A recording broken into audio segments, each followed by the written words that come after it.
ചേച്ചി കുറച്ച് വെള്ളം തരാമോ? വല്ലാതെ ദാഹിക്കുന്നു ചേച്ചി. തൊണ്ടിയൊക്കെ വരണ്ട, ഞാൻ ചത്തുപോവും. വെള്ളം കുടിക്കാതെ എന്റെ മുത്തച്ഛൻ ചത്തുപോയി ചേച്ചി. മൃഗങ്ങളൊക്കെ ചത്തു കിടക്കുക.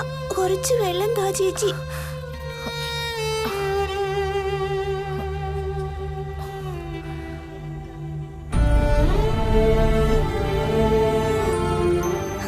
അപ്പൊ ഞാനും അതുപോലെ ചത്തുപോവാ ചേച്ചി.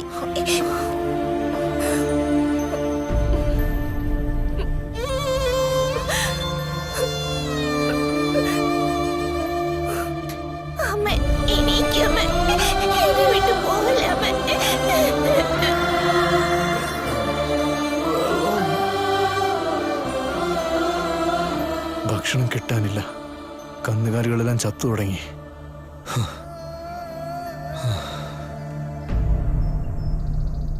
രണ്ടു ദിവസം കൂടി ഈ അവസ്ഥ തുടർന്നാൽ നമ്മളൊന്നും ജീവനോടെ ഉണ്ടാവുമെന്ന് തോന്നുന്നില്ല. ഒരു തുള്ളി വെള്ളമില്ല.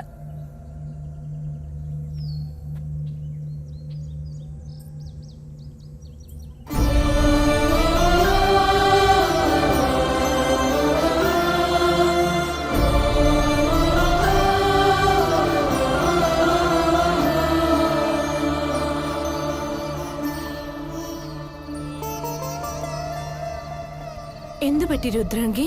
ഈ അർദ്ധരാത്രിയിൽ വിളിച്ചു കൂട്ടിയേക്കുന്നേ? ഈ നാടിന് വേണ്ടി ഞാനൊരു തീരുമാനം എടുത്തു. അതെന്ത് തീരുമാനമാ? നാട്ടുകാർ കണ്ണീരൊഴുക്കുന്നത് എനിക്ക് കാണാനാവില്ല. ഇതിന് പരിഹാരം ഒന്നേയുള്ളൂ. യജമാന്റെ നദി ഈ നാടിന് വേണം. യജമാനെ എന്നെ വേണം. അതായത് എന്താ പറഞ്ഞു വരുന്നേ? ആ യജമാന്റെ കൂടെ പോയി കിടക്കണോ?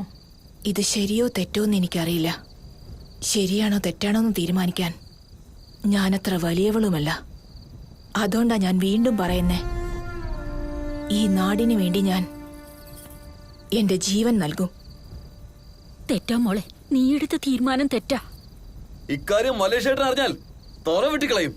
രുദ്രംഗി,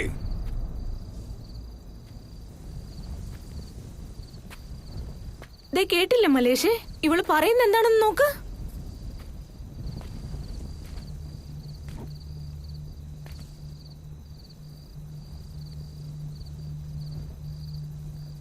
കേട്ടു രുദ്രംഗിയുടെ തീരുമാനം. എനിക്കും അതന്നെയാണ് ശരിയെന്ന് തോന്നുന്നു.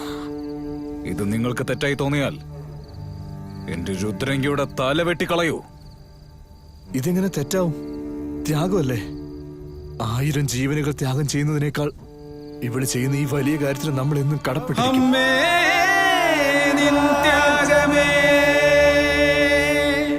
നിങ്ങൾ ഭാഗ്യവാനാണ് യജമാനെ. അങ്ങ് വിചാരിച്ച എല്ലാം അങ്ങയുടെ കാൽക്കീഴിൽ തന്നെ കൊണ്ടുവരുന്നല്ലോ. ആ മല്ലേശുണ്ടല്ലോ, രുദ്രാംഗിയെ നിങ്ങളുടെ കടപ്പറയിലേക്ക് അയക്കാൻ സമ്മതിച്ചിരിക്കുന്നു. ഇത്ര സന്തോഷമുള്ള കാര്യം പറഞ്ഞിട്ടും അങ്ങ് എന്താ ശാന്തനായി നിൽക്കുന്നത്? യജമാനെ, യജമാനെ, ഇത് താൻ പറയാൻ പാടില്ലടോ. ആ അടിമ നായാണ് വന്ന് പറയേണ്ടത്. രുദ്രാംഗി വരാന്ന് പറഞ്ഞതിന് ശേഷവും അങ്ങേക്ക് എന്തിന്റെ പ്രശ്നമാ?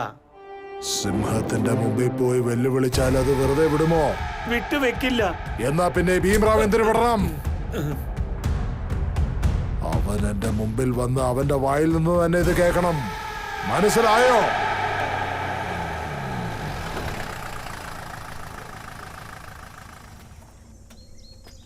എന്താ കണക്ക്? എന്തു പറഞ്ഞു? ഞാൻ എന്ത് പറയാനാടാ? യജമാൻ ആഗ്രഹിച്ചപ്പോ നിങ്ങൾ സമ്മതിച്ചില്ല. ഇപ്പൊ നിങ്ങൾ സമ്മതിച്ചപ്പോ യജമാൻ വേണ്ടെന്ന് പറയുന്നത്. എന്താ പറയുന്നത്? എന്റെ വാഗൊണ്ട് പറഞ്ഞാ നിങ്ങൾ എന്നെ വല്ലാതെ തെറ്റിദ്ധരിക്കും. യജമാന്റെ ആഗ്രഹം നിറവേറ്റാൻ രുദ്രാംഗിയുണ്ട്.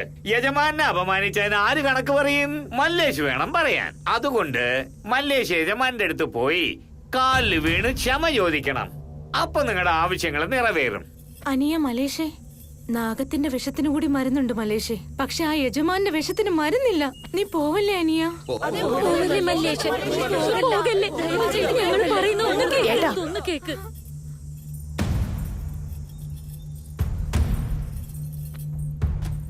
ഏട്ടൻ പോയിട്ട് വാ. നിങ്ങൾ തിരിച്ചു വരും. ഈ നാടിന് വേണ്ടി എനിക്ക് വിശ്വാസമുണ്ട്. ആരും തടയണ്ട. ഏട്ടൻ കൊട്ടാരത്തിലേക്ക് പോട്ടെ. അതാ ശരി.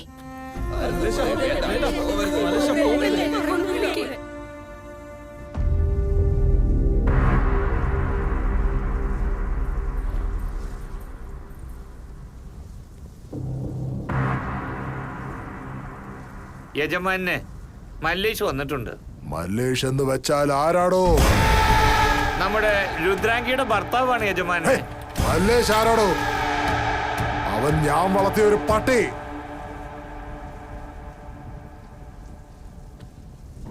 ആ പട്ടി എന്ത് ചെയ്തെന്നറിയോ? അവന്റെ കൂടെയുള്ള 100 പട്ടികളെ പിരികേറ്റി എന്നെ കടിക്കാനായിട്ട് വിട്ടു. ഭക്ഷണം കൊടുത്തവനോട് കൂറ് കാണിക്കാതെ ആ നന്ദികെട്ട നായ് കടിക്കാൻ വന്നാ ഞാൻ വെറുതെ വിടുവോ? നടന്നു കഴിഞ്ഞു യജമാനെ. ഇനി നടക്കേണ്ടതിനെ കുറിച്ച് സംസാരിക്കാം. Bend your knees. Your eyes should touch my feet. എന്നോട് ക്ഷമിക്കണം. നീ ആരാടാ തെണ്ടി? അടിമക്കൂട്ടത്തിന്റെ തലവനാണോ നീ? എന്നെ തന്നെ ഡാന്ന് വിളിക്കുവോ? എന്റെ മുമ്പിൽ നിന്ന് തൊടയടിച്ച് സംസാരിക്കുവോ? കൂറ് കാണിക്കാതെ എതിർത്ത് നിൽക്കുമല്ലേ നീ? എനിക്ക് സ്വന്തമായ നദി നിന്റെ അപ്പന്റെ വീട്ടിലെ സ്വത്താണോടാ? രുദ്രാംഗിലെ ജനങ്ങളെ എനിക്കെതിരെ നിർത്തുമോ നീ? ഇതൊക്കെ ചെയ്യാൻ നിനക്കെന്ത് ധൈര്യമുണ്ടാ നായേ? ഭക്തന്മാര് യജമാനനെയാണ് പൂജിക്കേണ്ടത്. അടിമകൾ യജമാനനെ വണങ്ങണം. യജമാനെ, തെറ്റായിരിക്കുന്നു.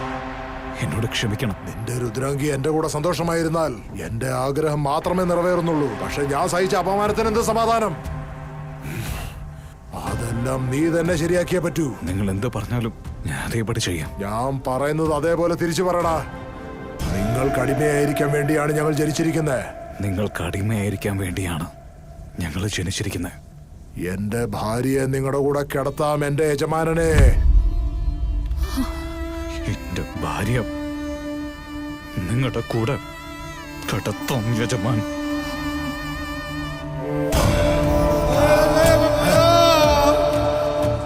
നിങ്ങൾ എന്ത് ചോദിച്ചാലും ഞാൻ തരാം. നിങ്ങൾ എന്ത് ചോദിച്ചാലും ഞാൻ തരാം. അതെന്റെ ഭാര്യയുടെ മാനമാണെങ്കിലും എന്റെ ജീവനാണെങ്കിലും. അതെന്റെ ഭാര്യയുടെ മാനമാണെങ്കിലും എന്റെ ജീവനാണെങ്കിലും. അയ്യോ മഹാറാണി, എന്തു പറ്റി? എടാ മല്ലേഷ്, എന്താടാ ഇത്രയും തരം താഴ്ന്നത്? ഇപ്പൊ പറ, അന്യായം ചെയ്യുന്നത് ആരാ? കണ്ടോടാ എല്ലാവരും, ഇതാണ് ഭീംറാവ് ദേശ്മുഖ്.